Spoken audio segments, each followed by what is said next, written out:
la jeunesse et la femme. Mais alors, et quand même il dit qu'il va faire la part belle à la jeunesse et à la femme, il parle des travaux IMO à haute intensité de main d'œuvre. Ça veut dire des enfants qui vont prendre les pelles dans les quartiers, les truelles, et au bord de la route, etc. Voilà ce que Paul Biya réserve à la jeunesse.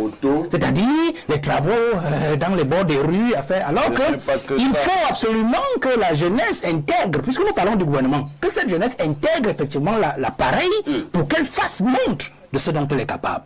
Prenez le ministre de la Jeunesse, plus de la soixantaine aujourd'hui, il tire vers 70 ans, un ministre de la Jeunesse. Alors qu'on a des casses partout, c'est les jeunes qui cassent. On s'attendait justement à voir que le ministre de la Jeunesse, qui est un congénère de la jeunesse, se lève et dise, voilà, nous ne pouvons pas le faire. Mais le mec ne peut pas sortir, le mec ne peut pas sortir parce qu'en fait, il n'est pas de la génération, il n'a pas l'intérêt pour la génération.